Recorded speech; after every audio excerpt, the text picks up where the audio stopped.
7 endroits où un homme ne résistera pas si vous le touchez. Bonjour à toutes, c'est Fabrice Julien, coach et auteur, expert en séduction et sexualité depuis 2010, notamment auteur du guide de la bonne amante pour femmes. Alors, je ne vais pas parler ici des points les plus évidents qui se situent, on va dire, en dessous de la ceinture. Donc, où est-ce que les hommes ont envie d'être touchés? Où est-ce que vous pouvez les toucher de manière sociale qui va les rendre fous en fait, qui va les faire craquer? Le premier endroit, c'est le torse.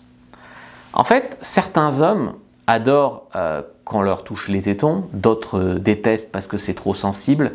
C'est pas la question. Je suis pas en train de parler des tétons. Je suis en train de parler du torse.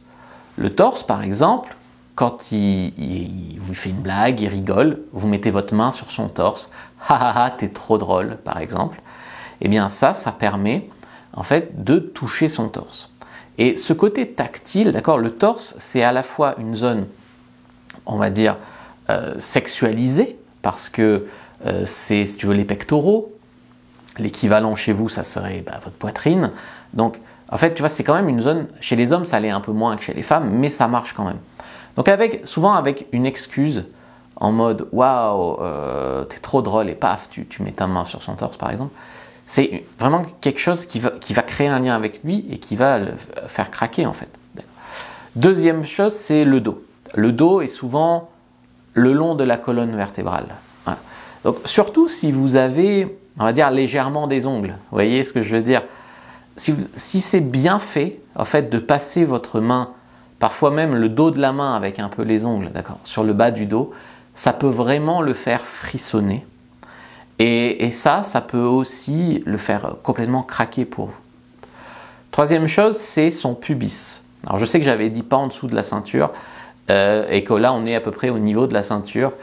En fait, le pubis, donc cette zone où il y a les poils pubiens, c'est une zone qui est peu exploitée en séduction, on va dire, pour les hommes comme pour les femmes. C'est-à-dire que souvent on est soit largement au-dessus, soit largement en dessous.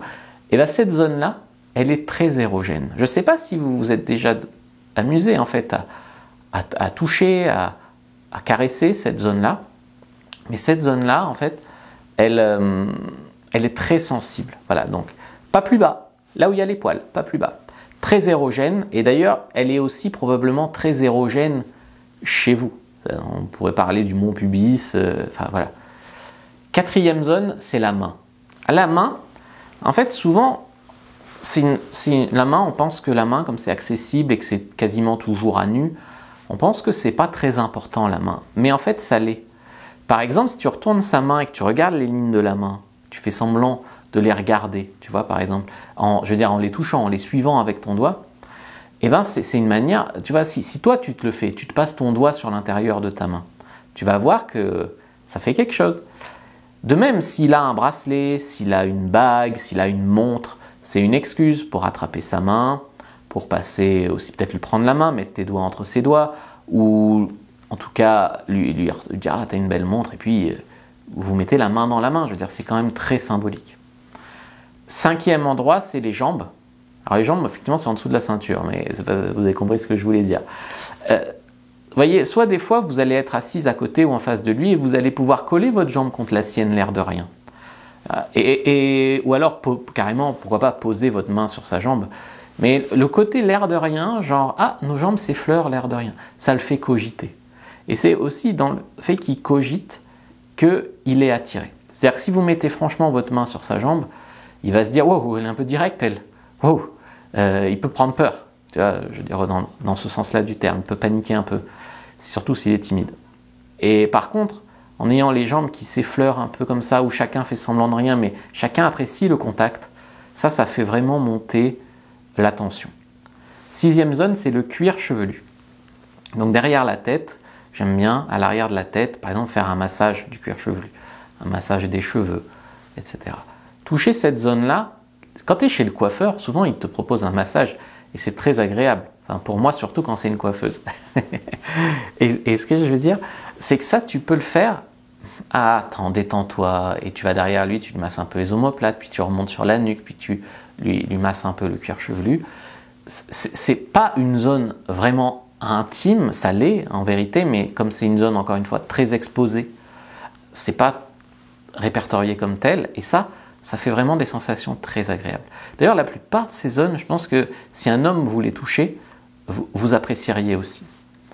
Alors, la 7e zone, en fait, vous avez le droit d'oublier les 6 précédentes et de ne vous souvenir que de la 7e zone. En fait, il faut que je place un contexte. Beaucoup de femmes n'apprécient pas qu'un homme mette directement la main au panier, on va dire ça comme ça. Qu'on aille directement toucher ces zones-là. Pour l'algo YouTube, je ne sais pas si j'ai le droit de dire les termes ou pas maintenant, comme j'ai déjà le grivois à souffert, je ne sais pas. Donc je veux dire les zones sensibles. Voilà. Donc les femmes aiment qu'on les chauffe avant, qu'on s'embrasse dans le cou, etc. Elles aiment qu'on tourne autour et qu'au moment où c'est prêt, là on puisse y aller. Pour un homme, honnêtement, ça n'a rien à voir. Je ne vais pas dire que c'est pas nécessaire, ça fait toujours plaisir. Mais un homme, tu peux y aller et aller dessus et t'occuper de ça quasiment de but en blanc. Tu vois ce que je veux dire? Est-ce que je dois en dire plus d'ailleurs? Non, je pense pas. C'est assez évident, mais je vais quand même le faire. En fait, dans la vie, ce qu'on dit qu'on veut, ce qu'on veut, des fois c'est différent de ce dont on a besoin. D'accord? Donc, évidemment que l'homme, il a plus ou moins besoin que la tension monte et qu'on se caresse un peu partout. Et des fois, il veut que tu ailles très vite à l'essentiel. Voilà. Voilà. Donc, ça peut le faire, mais moi, je te conseille quand même de t'occuper de toutes les zones. Et ensuite, des fois, il y a une différence entre ce que nous, on veut et ce que l'autre veut. C'est-à-dire, en tant que femme, peut-être que toi, t'aimes bien quand il y a de l'anticipation, ça dure des heures avant d'y aller, machin. Et lui, les hommes, généralement, ils ont besoin de moins de temps pour se chauffer et pour passer à l'essentiel. Voilà. Donc, vous pouvez jouer à tourner autour, mais sachez que vous pouvez être beaucoup plus direct sur lui que ce que vous aimez. Cependant, honnêtement, il faut y aller gentiment au début. Et le temps que ça devienne plus dur, il faut y aller, voilà, il ne faut pas y aller très fort au début, il faut y aller quand même doucement. Et il faut que ça glisse bien. Donc je vous conseille par exemple de mettre de la salive, pas d'utiliser vos mains sèches. Voilà, en tout cas c'est ce que je voulais dire. Je vous ai préparé une fiche sur comment exciter un homme. Cette fiche elle est gratuite, prenez-la, première description de la vidéo, lien en commentaire épinglé sur YouTube.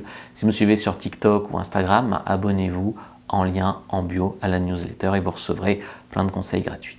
Likez, commentez, partagez et regardez une autre vidéo avant de partir.